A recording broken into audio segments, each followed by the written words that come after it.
Hey, I'm Felissa Rose, and you're watching Keto and Crime.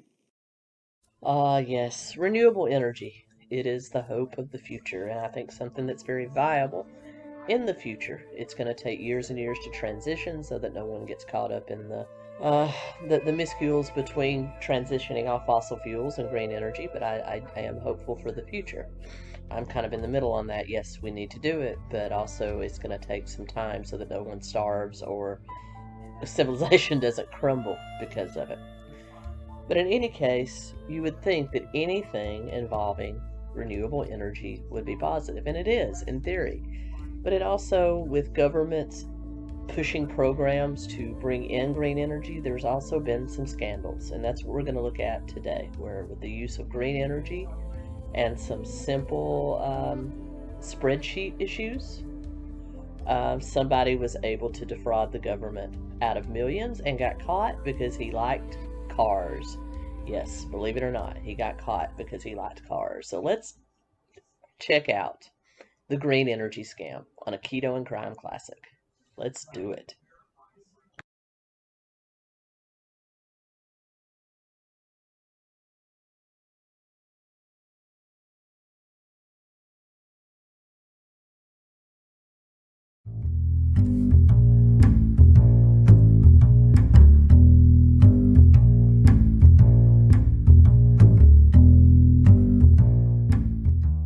Hey everyone, welcome back to Keto and Crime and Thought Crime. Today we've got a story of fraud in the renewable energy world. Yes, those wonderful biodiesels and things like that help minimize our dependence on fossil fuels and foreign oil can be a proving ground for fraud. In the early part of the 2000s, 2005, President Bush passed the Renewable Fuel Standards Program Act that allowed federal subsidies through the Environmental Protection Agency, tax credits, subsidies, and wrote into law some rules that basically granted these things to both green energy producers and regular fuel companies that sponsored the use of green fuels. Now, it basically forced oil companies to do one of two things: either produce biodiesel or other renewable energies on their own, or to sponsor and purchase the fuels that were made by smaller producers. And this was done in a couple of different ways.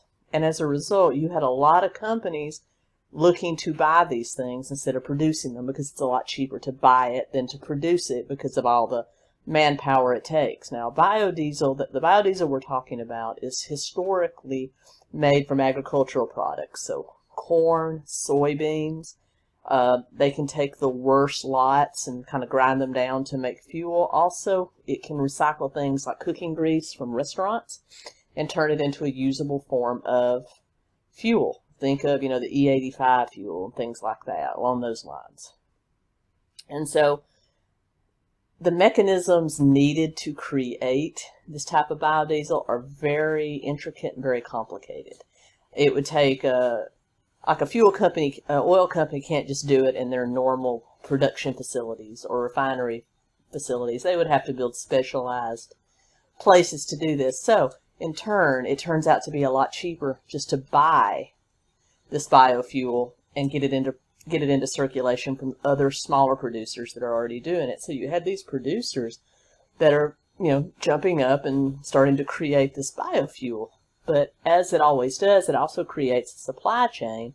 And part of this supply chain is a cottage industry known as brokering. Now, brokering is basically a middleman. You have mortgage brokers that find the perfect home loan for you. You have real estate brokers that work with several real estate agents and help you find. You have insurance brokers that work with several insurance companies and help you find the best plan. Well, you have trucking brokers that help find independent truckers' loads.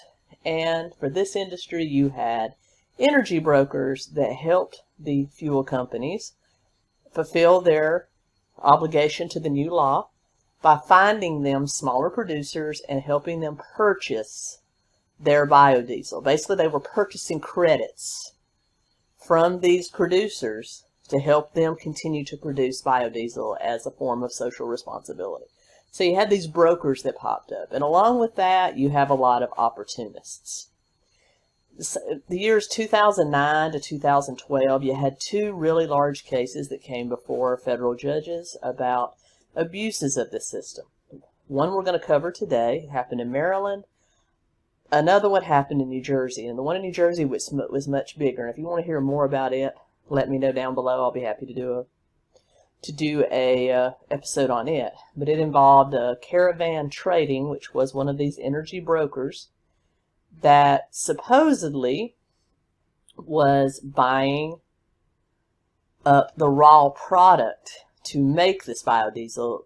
Specifically, they were buying the used cooking grease from restaurants in the New Jersey, New York area, and then selling it to another facility in Indiana that would actually take these raw components, make them into the biodiesel, and then sell it out. So they were trading shares or credits for this, but actually what was going on is a scheme in the energy industry known as alchemy, where they were basically selling, yes, they were buying this cooking oil and they were selling it to this biorefinery, but the biorefinery was then just shipping out the raw product, selling it to other refineries.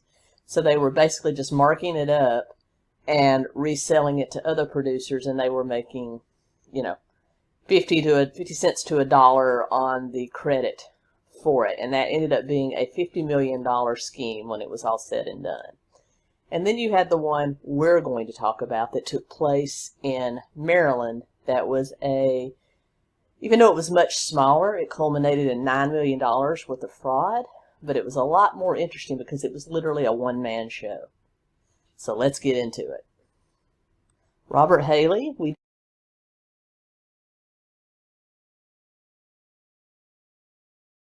don't know a lot about his early days. We do know he's a native of Maryland and actually had a few arrests for things like stealing gas. So evidently he always had an affinity for fuel for some reason. And what we do know about him is he was quite the big talker. He could talk his way into any sort of deal. He could talk his way out of any sort of problem. And he had a propenity for tall tales. And so in 2009, he decided to jump on the EPA bandwagon and filed his company, Clean Green Fuels, under the EPA as a producer of biodiesel. Now, one thing you have to know about a lot of government programs, it's the trust system. They don't really inspect like they should.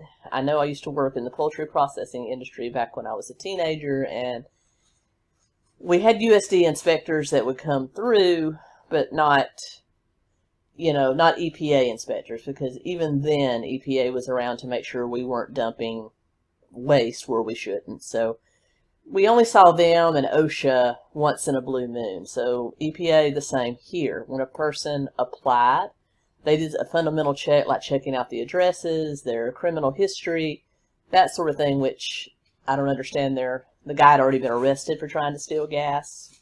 Maybe it was expunged. I don't know. But in any case, he got in good standing with the EPA because they didn't really check him out. And he founded his company in the Baltimore area.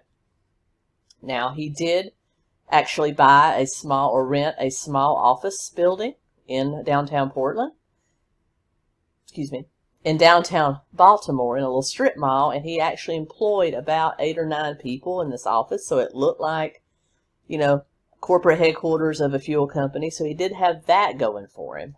But what he was doing was basically pulling a bait and switch. Now, when it comes to brokers and fuel companies that want to simply purchase the credits associated with another producer's biofuel, what they do is purchase a bunch of RINs, RIN, which stands for Renewable Identification Numbers. And basically there is a RIN attached to every gallon of biodiesel. It's a unique number attached to that gallon of biodiesel.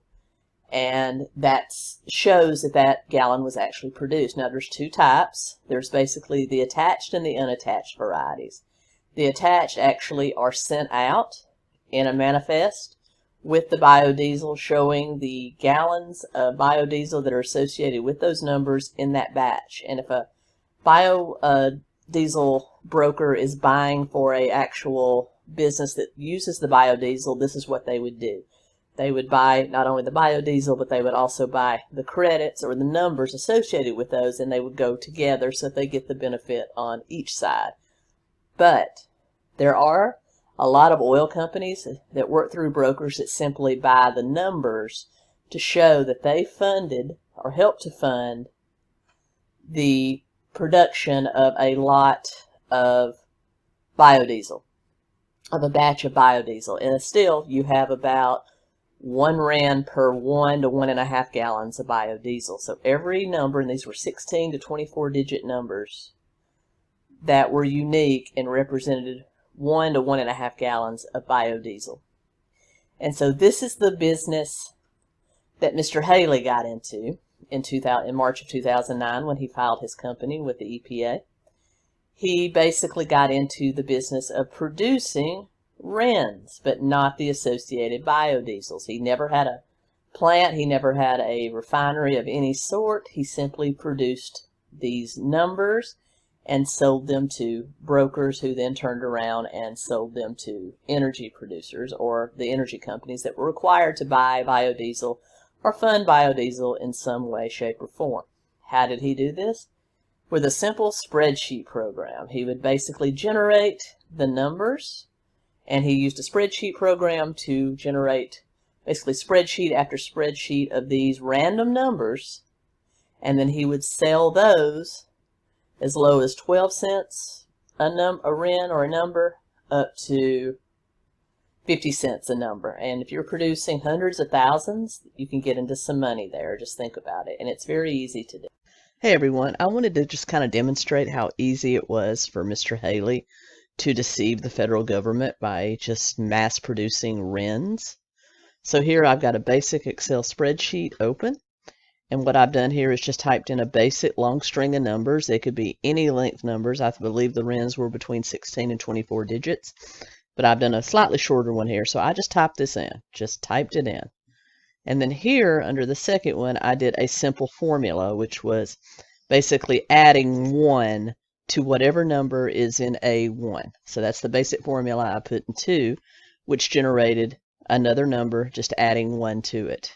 And with this, I can simply generate limitless numbers of numbers just by sharing the formula to each cell, and for each cell it's going to add 1 to the cell in front of it. So if you'll take a look here. And there you go. And so all I would have to do is drag it all the way down. I could come up here, do the same thing, all the way down, and I could mass produce hundreds of thousands of these numbers on a spreadsheet in just about an hour's time. So imagine getting hundreds of thousands of dollars for an hour's work. That's what Mr. �𝗿𝗍 was doing.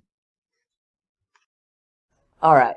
Not saying any of you should do that at all, but that's how he did it. And so basically what he would do, once he was on the EPA's list as a producer of biofuels, the brokers came calling because they needed the RINs to sell to the fuel companies.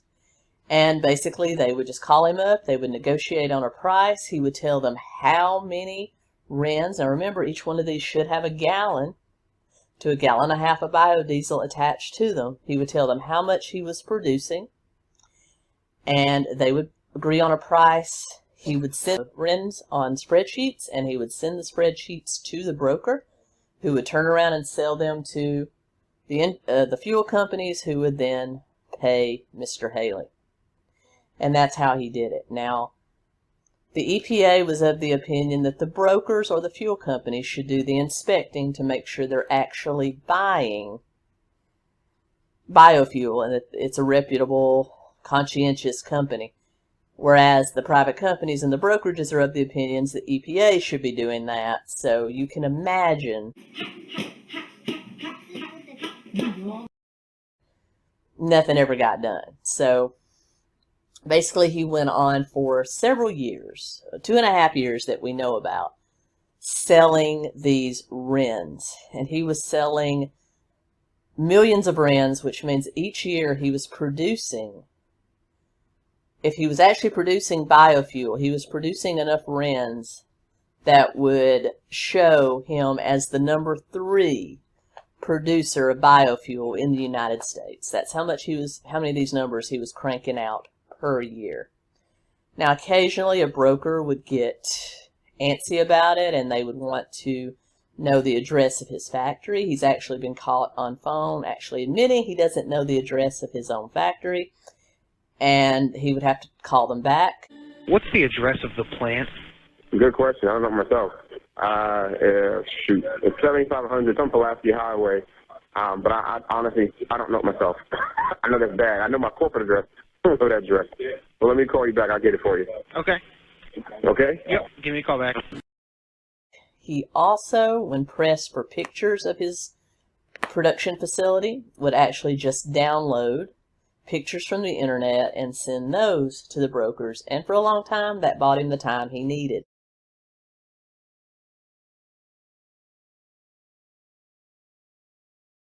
They would accept that. Now, few brokers did get to where they weren't really accepting his excuses anymore, so they did reach out to the EPA and suggest that maybe the EPA should do a investigation. And in 2011, they did just that. They went to his office.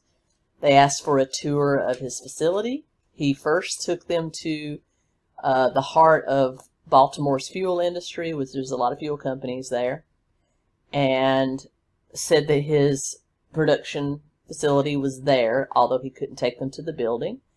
He then took them to a garage, a large double garage, across town from where the fuel industry was located, and showed them a facility that had 3 large drums or large tanks that could be used for biodiesel, and a water source that was pretty much a garden hose thrown through the ceiling, hanging down. And this is what he tried to pass off as his facility. Of course, he did try to tell them that he was in the process of moving, and that's the reason they were in flux, but this was it. Now, he also showed them the pictures and things like that. The EPA wasn't convinced, and they did reach out to the Department of Justice, and the Department of Justice said they would launch an investigation, but it could take 5 months to a year to actually get anything going. And in the meantime, the EPA did not file an injunction or anything, and he was free to continue on doing what he was doing. And he was able to pump out a lot more RINs. Now, his downfall came at his own hands, honestly, because I don't think that investigation would have went anywhere, because he said he was in the process of moving. I think in the end he might have just said, hey, I closed it down, no longer doing it, what have you. Because at this point he's getting close to $9 million that he's made doing this. And he's only paid a few office employees, which I don't understand how he was able to keep it from them, but, people are dumb. Or can be dumb. Sorry about that. But his own flaunting of his wealth became his undoing. He started buying a lot of luxury cars. Some reports say he bought a Rolls-Royce Phantom for his wife. He bought 2 Lamborghinis in the same day. And what the FBI and the Department of Justice that were doing their investigation did start to note that his purchases, that Clean Green's purchases, often match the entirety of the revenue that was taken in that week. If he brought in $500,000 in a week, $500,000 went out for what looked like Mr. Haley's personal expenses. He did pay, income tax and payroll tax on his employees, but beyond that, everything else went out for what looked to be personal expenses. There was never any expenses for a production plant, for production plant employees. There was never a payment to a third-party refinery that could be producing his biofuel, nothing that would show he had a facility. And so they were starting to kind of build their portfolio of evidence that way. And then he bought and paid cash for a house in a posh Baltimore suburb, and moved in with his wife and started to also move in all of his luxury cars. At one point, he had 14 luxury cars, high-end, over $100,000 cars, parked up and down the streets of this very narrow subdivision. If you've ever been to Baltimore, it's near D.C., it's a very small city, and most of its suburbs are very small with very narrow streets, as a lot of things in the Northeast are. So he was basically taking up the entire subdivision with his luxury cars, and let's just say he was creating a disturbance in the neighborhood. So much is that the local school bus, driven for the local district, refused to turn into the subdivision to go get the children of the subdivision because he was afraid of hitting these luxury cars and getting the school district in a lawsuit. So an email was sent out saying he would meet the children at the main road. So you had all these parents having to walk their children in the morning to the bus, put them on the bus, and then go back and get them in the afternoon instead of them just being dropped off in front of their own home like normal or on the same street as their home. You also had people that lived in the subdivision getting aggravated because they had to weave around this, maze of luxury cars. Get off the middle of the car. No, I'm not moving. All right, what do I do right now? You did not just honk at me. Afraid they were going to hit it, and you had a lot of community outrage about this. You had a lot of police called, and eventually the police realized there was an investigation of this guy going on, and they started coordinating with the FBI and basically kind of jumped in on the investigation. It was also discovered during this time that Mr. Haley was also collecting unemployment benefits at the same time. Maryland unemployment benefits. At the same time, he was producing millions of dollars in revenue from false RINs. And eventually it all came to a head on a May Day in 2012 when the FBI swarmed his home. They arrested him, they confiscated all of his luxury cars, and he faced 32 counts of wire fraud, money laundering, and violations of the Clean Air Act for faking the production of biodiesel. And in late 2012, the sentence came down. He was sentenced to 151 months in prison, even though he had remained in prison the entire time that he was awaiting trial, and also ended up having to pay restitution of $42 million back. So as you can imagine, all his luxury cars gone, his house gone.